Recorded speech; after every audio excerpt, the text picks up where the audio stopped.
No campo político, houve algumas tentativas por parte dos católicos de reverter a situação por meio de gestões diplomáticas. Como, exatamente? Os Cavaleiros de Colombo, essa entidade beneficente que eu já mencionei e que existe até hoje, enviaram uma delegação a Washington para dialogar com o presidente dos Estados Unidos, Calvin Coolidge, do Partido Republicano, que é o partido conservador, assim, o partido que muitas pessoas da direita consideram um bastião, né, da civilização ocidental, seja lá o que for eles entendam por civilização ocidental. Né? Mas eles enviaram, então, uma delegação para dialogar com o presidente, conseguiram ser recebidos pelo presidente no dia 1º de setembro de 1926, mas não obtiveram sucesso na tarefa de convencê-lo a apoiá-los, ou pelo menos reduzir a sua colaboração com o governo mexicano. Eu vou ler para vocês a resposta do presidente norte-americano. Uma declaração que ele fez ao público no dia 8 de setembro de 1926. Abre aspas. A disputa entre a igreja e o governo Calles é uma questão exclusivamente interna do México, que não pode ser discutida no âmbito das relações internacionais, ou seja, no âmbito da diplomacia entre os dois países. Prossegue. O único interesse dos Estados Unidos nesse litígio é a proteção dos direitos americanos naquele país. Lá na frente eu vou explicar o que são esses direitos americanos no México. Prosseguindo. O governo dos Estados Unidos não vê como atender, portanto, ao pedido dos Cavaleiros de Colombo. Fecha aspas. Então, o presidente americano bateu a porta na cara dessa delegação católica e que procurou convencê-lo a apoiá-los ou pelo menos reduzir o nível de cooperação que existia naquele momento entre o México e os Estados Unidos. Então, todas as portas estavam fechadas. Não havia para onde correr, nem dentro nem fora do país. E assim nós chegamos à quinta e penúltima parte dessa nossa exposição. O envolvimento dos Estados Unidos. Como eu havia dito aos senhores anteriormente, o presidente dos Estados Unidos, Calvin Coolidge, havia declarado publicamente no dia 8 de setembro de 1926 que não poderia ajudar os cristeiros nem reduzir sua colaboração com o México, porque o único interesse dos Estados Unidos naquele conflito era salvaguardar os direitos americanos naquele país. Vamos agora ver que direitos eram esses. Quais eram os interesses dos americanos no conflito e como eles se portaram, já que muitas pessoas no Brasil consideram que a interferência dos Estados Unidos nos nossos assuntos internos possa ser solução para alguma coisa. E a Guerra dos Cristeiros mostra que não é. Pois bem, no dia 29 de outubro de 1927, o governo norte-americano nomeou um novo embaixador para o México. O senhor Dwight Morrow, maçom, protestante, sócio do banco JP Morgan, banco famoso da comunidade financeira de Wall Street, juntamente com os Rockefeller, com essa turma toda. Esse senhor assumiu a embaixada no dia 29 de outubro de 1929, trazendo consigo o coronel Alexander McNabb, na qualidade de adido militar da embaixada. Adido militar é um oficial de carreira que fica na embaixada e não é diplomata, é oficial das Forças Armadas, mas ele é encarregado especificamente das relações militares entre os dois países. Venda de armamento, intercâmbios, manobras conjuntas, a colaboração militar em sentido estrito, também é responsável por atividades de inteligência, coleta de informação espionagem também. Então, todo asilo militar, ele cuida dessas coisas, né? Ele cuida um pouco de espionagem, ele cuida um pouco da venda de armamento, venda e compra de armamento dos dois países, e cuida também da cooperação entre as forças armadas dos dois países, né, que pode ser maior ou menor. Apenas alguns dias depois, em 8 de novembro de 1927, ocorreu uma reunião entre o embaixador norte-americano e o presidente Calles, o Tarco Elias Calles. Qual era a pauta dessa reunião? Muitíssimo obrigado. Muito obrigado.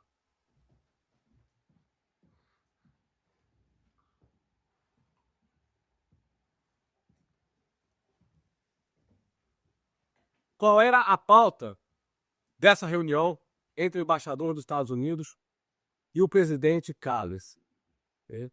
O embaixador norte-americano apresentou uma demanda que os Estados Unidos queriam resolver há bastante tempo. Há bastante tempo não, já há alguns anos. Uma demanda relacionada à exploração das jazidas de petróleo do México.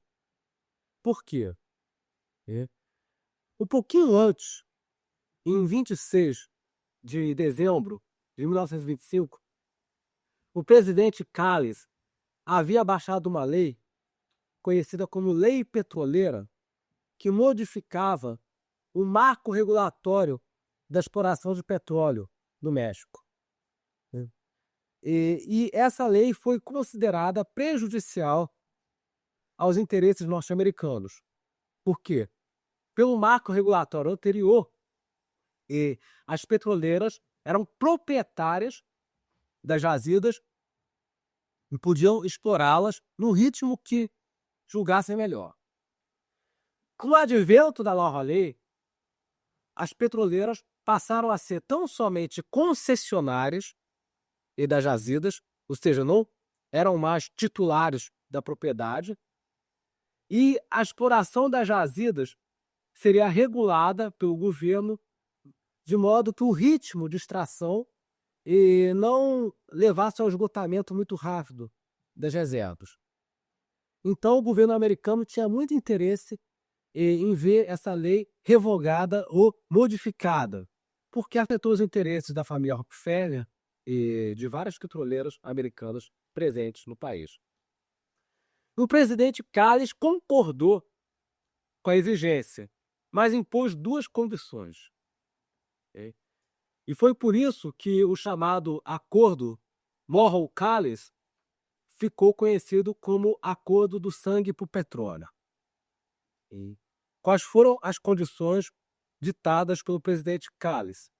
Ele queria, em primeiro lugar, a renegociação da dívida externa mexicana, que o México, naquele momento, não conseguia honrar seus compromissos externos, estava numa situação de quase moratória, então ele aproveitou e disse ao embaixador dos Estados Unidos: olha, já que o senhor é ligado ao Banco Morgan, a toda essa turma de Wall Street, né, é homem forte do governo americano, eu quero uma renegociação das dívidas.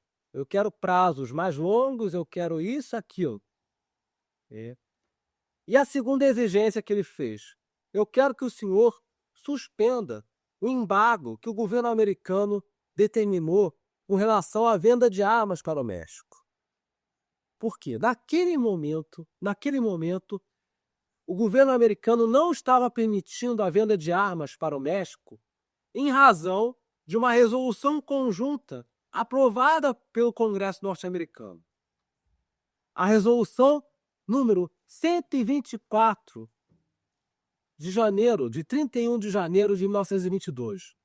Nos termos dessa resolução, aprovada pelos senadores e deputados nos Estados Unidos, o governo americano não deveria permitir a exportação de armas e munições para países da América Latina que estivessem em guerra civil, a não ser que o presidente decidisse em contrário com uma boa justificativa.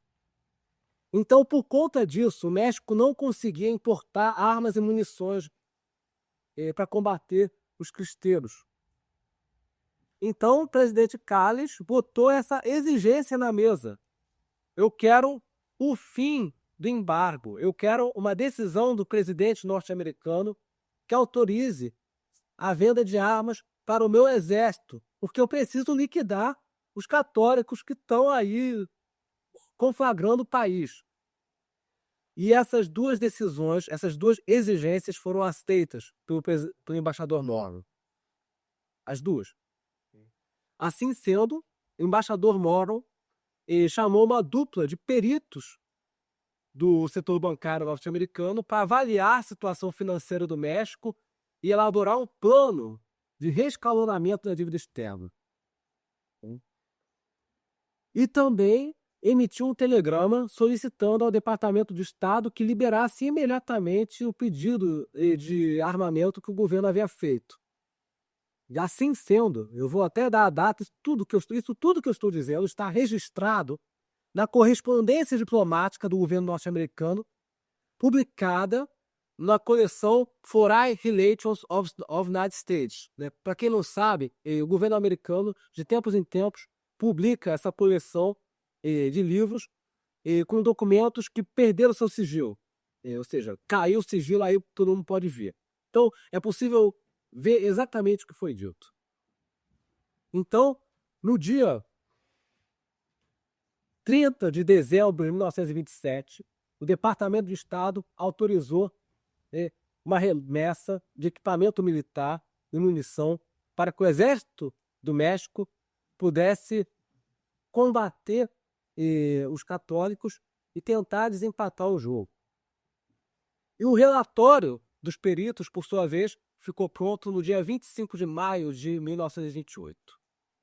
Então, o presidente Calles, em troca da revogação dessa lei, obteve o que queria do governo norte-americano, ou seja, a renegociação da dívida e equipamento militar sofisticado para liquidar os católicos.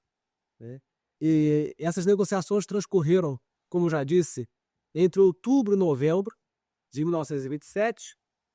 E o mais infame é que foi exatamente nesse mês de novembro de 1927 que ocorreu o fuzilamento do padre Miguel Pró, cujo quadro está aqui nesta sala, para que todos nós possamos ver. Há uma foto famosa em que o padre aparece de braços abertos. Então foi bem nesse mês da execução do padre Miguel Pró que se assinou esse acordo entre o governo mexicano e o governo dos Estados Unidos. A troca de sangue por petróleo. As negociações prosseguiram normalmente e no dia 28 de março de 1928, o Departamento de Estado dos Estados Unidos emitiu um comunicado dizendo à população dos Estados Unidos, do México, que os dois países haviam chegado a uma solução satisfatória para todas as suas diferenças. E o preço, obviamente, foi o sangue dos católicos no campo de batalha. Então vejam, senhores, como agiu o governo norte-americano diante da Guerra Civil no México. Mas não ficou só por aí, não. Logo depois sobreveio um episódio militar da maior importância, que foi a Batalha de Manzanillo, no dia 24 de maio de 1928. O que ocorreu nesse dia? O exército cristeiro atacou a cidade de Manzanillo com o objetivo de tomá-la, foi rechaçado pelas forças locais, mas o governo norte-americano ficou com medo, porque ali naquela cidade havia instalações, poços de petróleo de propriedade da Standard Oil, pertencente à família Rockefeller. Eu vou ler para os senhores o texto do telegrama que o consulado norte-americano mandou dias depois para Washington, no dia 11 de junho de 1928. Abre aspas. Há rumores persistentes de que os revolucionários, no caso, os revolucionários são os cristeiros, inteiro, Então, há rumores persistentes de que os revolucionários atacarão Manzanillo novamente. E segundo os meus informantes, os revolucionários planejam destruir a fábrica da Standard Oil na cidade. Acredita-se que a guarnição aqui estabelecida não será suficiente para garantir proteção. Por isso, eu solicito aos senhores do Departamento de Estado que entrem em contato com o senhor Wilson, da Standard Oil, e que entrem também em contato com o Ministério das Relações Exteriores do México para solicitar reforços. Então, isso levou o governo americano a pensar no acordo, em mediar o acordo. Esse raciocínio está descrito em detalhes, no ofício que o embaixador Morrow enviou a Washington no dia 23 de junho de 1928. É aqui que ele vem para a ideia da mediação de um acordo entre a Santa Sé e o governo mexicano. E qual foi o raciocínio que ele apresentou neste telegrama? Ele, em primeiro lugar, explicou: olha, não adianta nada ter o direito de explorar o petróleo mexicano se o país continuar conflagrado, com os católicos explodindo instalações por todo lado, e nós não temos segurança jurídica. Nós precisamos de estabilidade. Conseguimos revogar a lei do petróleo. Mas agora nós precisamos de condições mínimas, de operacionalidade para que as empresas norte-americanas possam funcionar sem correr o risco de ter o seu patrimônio destruído no meio dessa guerra civil. Então nós precisamos costurar um acordo, mediar algum acordo entre a Santa Sé e o governo mexicano. Outro trecho que chama atenção nesse longo documento, que depois eu posso distribuir aos senhores, está na língua inglesa, mas é fácil jogar aí, traduzir, Outro trecho que me chamou a atenção é que desde o início ele ressaltou a necessidade de conduzir essa negociação sem a participação do clero mexicano. Porque ele percebeu que o clero mexicano estava dividido e que havia uma ala do clero mexicano que não queria acordo de jeito nenhum, que dava cobertura. Inclusive, eu vou citar aqui, é importante citar essa carta pastoral para que as pessoas não pensem que os cristeiros estavam agindo por conta própria ou sem a adequada cobertura de um sacerdote. Não, havia uma carta pastoral de um bispo. Deixa eu achar aqui.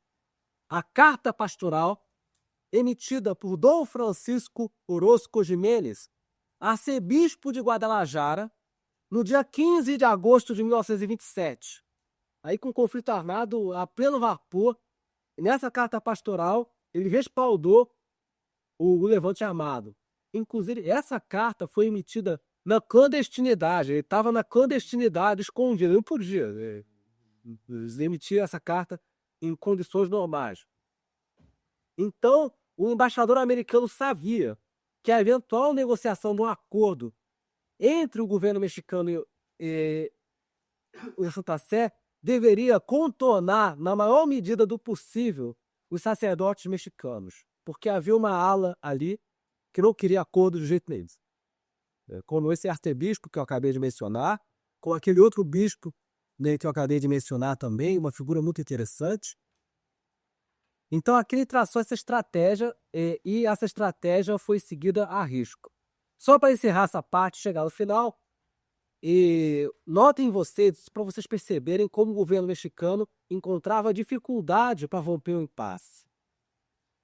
Entre 16 de fevereiro de 1929 e 8 de março de 1929, ou seja, já no último ano da guerra, o governo do México solicitou mais um carregamento de equipamentos militares aos Estados Unidos. Isso tudo está registrado nas mensagens que a embaixada norte-americana trocou com o Departamento de Estado. Olha, o exército mexicano não está dando conta de derrotar os católicos. E vai precisar de uma nova leva de armas e munições, e essa leva foi liberada. Por favor, encarregue o coronel McNabb, adido militar da embaixada, de conduzir as gestões necessárias. E assim chegamos à parte final. os acordos de paz, assinados em junho de 1929, e com a guerra ainda em curso, e com o exército cristeiro ainda em condições de combater, sustentando ofensiva, foram assinados os acordos de paz. Nessa altura do campeonato, o presidente do México não era mais o Plutarco Elías Calles, no final de 1928. Né? Inclusive tem uma confusão na sucessão presidencial, ocorreu inclusive uma confusão, porque o candidato eleito, Obregón, foi assassinado por um cristeiro, e aí o Congresso precisou escolher um presidente novo, marcar novas eleições para eleger outro presidente, né, o Emílio Portes Gil, que tomou posse no dia 1º de dezembro de 1928. Então coube a ele negociar e assinar o acordo com o delegado apostólico enviado pela Santa Sé, Monsenhor Leopoldo Ruiz Pores. E aqui eu passo a palavra ao padre Lauro Gomes Beltrán, autor de um livro a respeito do conflito, intitulado La Persecução Religiosa em México, a perseguição religiosa no México. E não estou usando as palavras dele exatamente, mas estou reproduzindo a narrativa dele a respeito desse despecho. Segundo o padre Beltrán,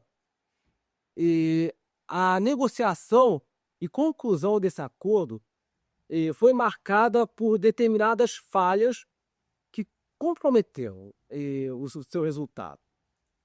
Ele, em primeiro lugar, observa que o delegado apostólico enviado pela Santa Sé, ele foi direto para os Estados Unidos, que era o chamado território neutro, onde as negociações estavam ocorrendo. E uma vez nos Estados Unidos, ele e o seu secretário foram conduzidos até o México num vagão de trem incomunicáveis. Foram mantidos incomunicáveis ao longo da viagem, México adentro, porque aparentemente havia a intenção deliberada por parte dos norte-americanos, do governo mexicano, de evitar que eles pudessem escutar a versão, o relato e a avaliação dos prelados mexicanos e dos cristeiros também. Bem, dos cristeiros nem se fala, né? Eles estavam totalmente à margem. Então, o governo norte-americano e também o governo mexicano mostraram um cuidado incomum em evitar qualquer comunicação entre o delegado apostólico enviado pela Santa Sé, que quem sabe teria tomado outra decisão se tivesse... Cara, isso é tudo pura especulação da minha parte, né? Mas talvez tivesse tomado outra decisão ou pedido consultas à Santa Sé, que se tivesse escutado o relato do clero mexicano. Uma vez do México, eles foram levados para a casa de um banqueiro e ali foram mantidos incomunicáveis também. Só quem tinha acesso a essa residência era o emissário do governo mexicano, o presidente do México, o embaixador norte-americano. Inclusive, o acordo foi redigido na língua inglesa pelo embaixador norte-americano e continha expressões de teor protestante maçônico, segundo o padre Beltrán observa nesse livro.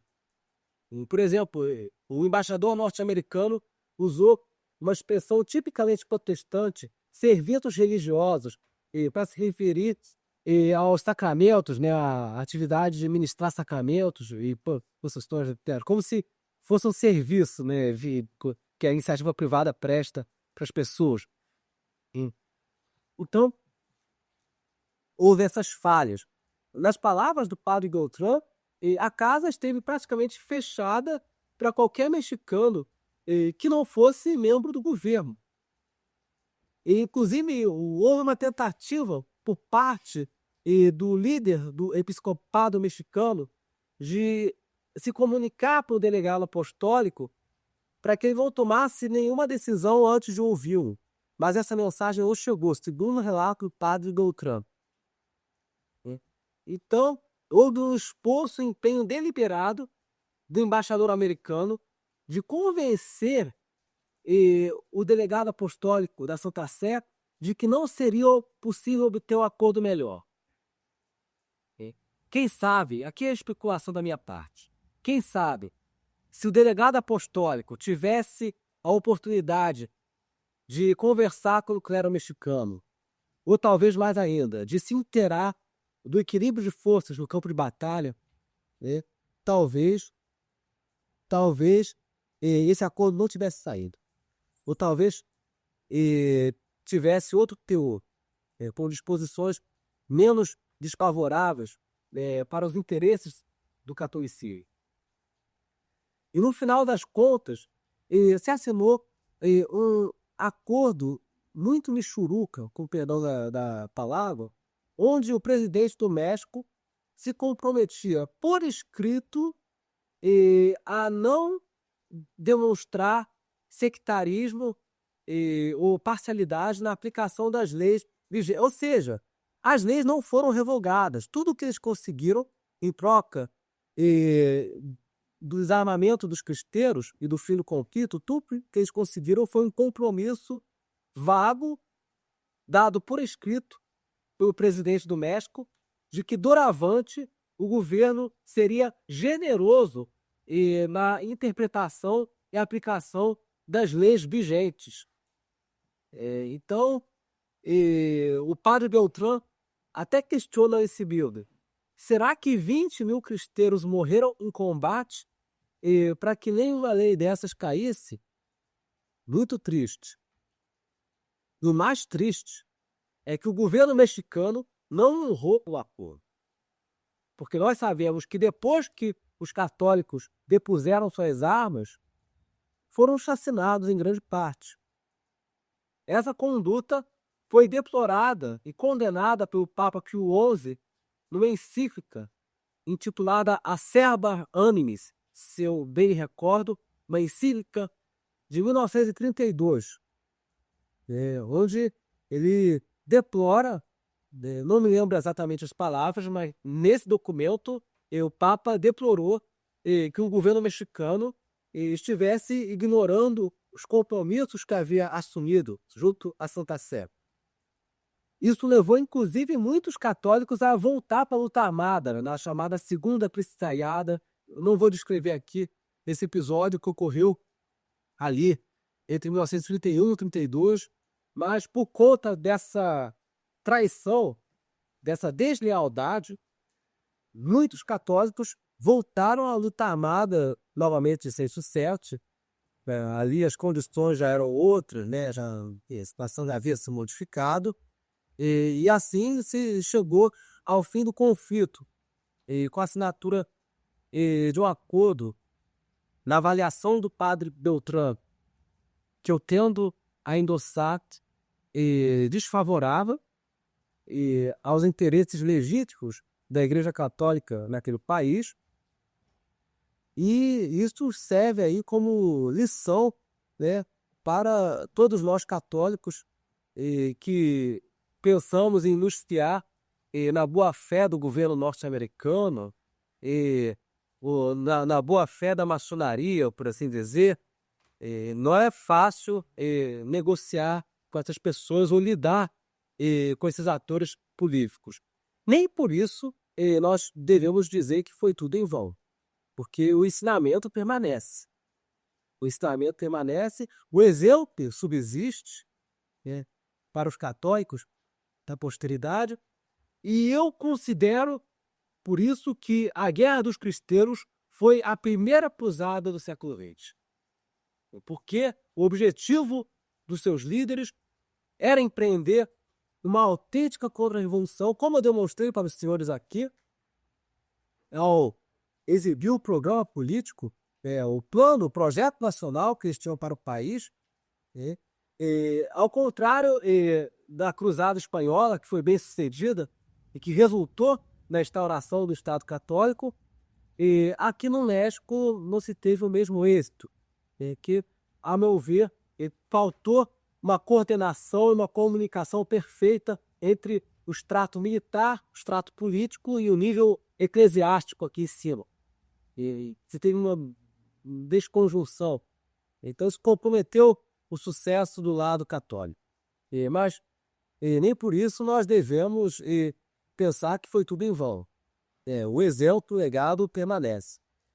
Era isso que eu tinha a dizer aos senhores. Eu espero que os senhores tenham apreciado essa exposição, né?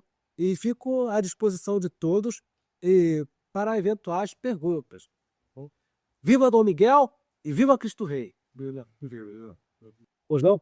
Professor, é verdade que os indígenas que pertenciam aos antigos territórios mexicanos, que eram católicos, ajudaram de alguma forma na guerra? Eu ouvi dizer que eles contrabandeavam armamentos. Sim, na fronteira com os Estados Unidos.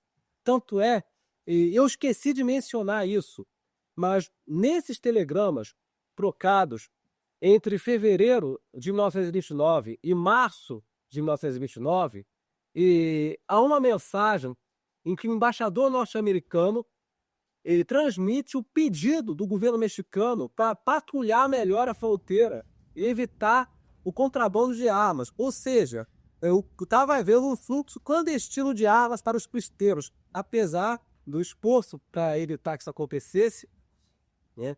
Então, tem ali uma mensagem, eu deveria ter mencionado isso, está aqui nos telegramas, em que o embaixador transmite esse pedido do governo mexicano. Olha, eles estão reclamando que as armas estão passando, apesar da vigilância em que nós queremos fornecer armas apenas para o governo mexicano. Não queremos que as armas entrem para ajudar os cristãos. Então isso é verdade. Aconteceu.